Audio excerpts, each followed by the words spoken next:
Ġesu ħa l-ħobż u birku u qasmu u taħ lid-dixxiepli u qal ħudu kulu dan hu ġismi. U ħa l-kalċi u żħajr tawulhom u jgħid ixorbu il-koll minnu. Għax dan huwa demmi tat-Testament il-ġdid li hu mxerred għal ħafna għal maħfra tad-dnubiet.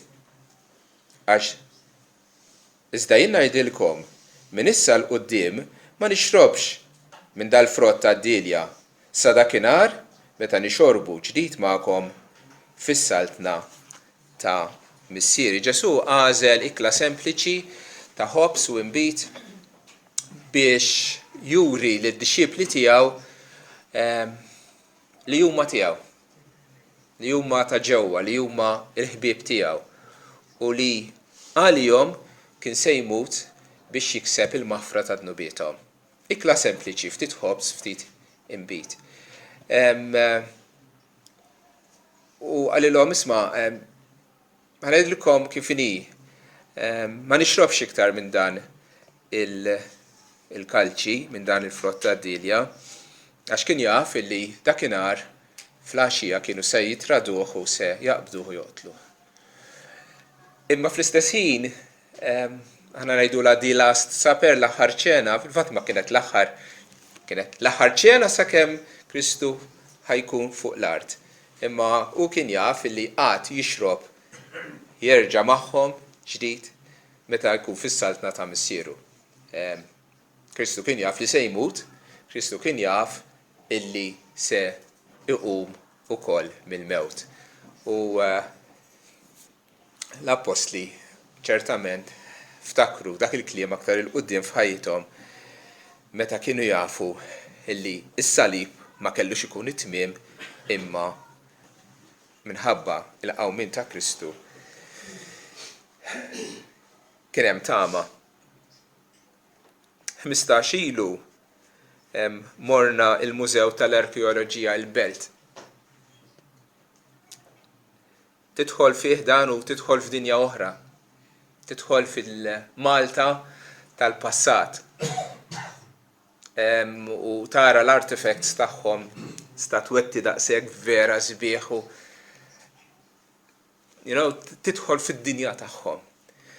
Fost l-affarijiet li hemm esibiti fuq hemm esibizzjoni tal-muniti. Żmien l-Ingliżi, żmien il-Kavallieri u sansitra anke sa żmien il-Kartaġiniżi. U ħadna gost narawhom ġon vera, imma l-aktar set mill-muniti li oġobna kien is-set ta' żmien ir-Rumani. U tara Tiberius Augustus. Caesar Augustus u Caesar Tiberius huma ż-żewġ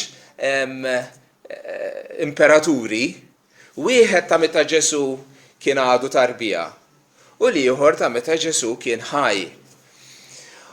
U bdejna nispekulaw naqra tipo min jaf jekk dawk il-flus għax kienu fidejn Mattew li kien pubblikan fit-taxxi li kien jiġbor jew kienx dik il-munita li Pietru ħallas it-taxxa biha. Ir-realtà ta' dawn il-biċċiet ta' oġġetti ħaduna lura fi żmien u r-realtà tal-eżistenza ta' Ġesu, l-avvenimenti li ġraw, kważi missabidek. Oġġett li jfakrek fil-passat, l-ikla tal-mulej ekki u ferm aktar minn munita. Illi toħodna lura biex tfakkarna illi Ġesu miet u bata għal-fidwa tagħna. Bħalma l-apostli dak iż-żmien kielu u xorbu ma' Ġesu biex Ġesu jesprimi l-unità tiegħu magħhom, hekk Ġesu qed jagħmel magħna illum bil-ħobż u l-inbit. Hemm din ir-rabta ma' dak li ġara fil-passat. Però wkoll xi ħaġa li l-flus ma jistgħux jagħmlu, l-ikla tal-mulej tagħtina wkoll tama. Għaliex lura ma nistgħux immorru. Imma Ġesu għalilna jiena qed nixorbu ġdid fis-saltna tal-missier.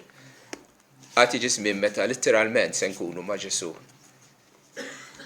u nixorbu miegħu u nixxierku miegħu. Dik hija l-weda tiegħu, dik il-weda sas-seħħ fiċ-ċert.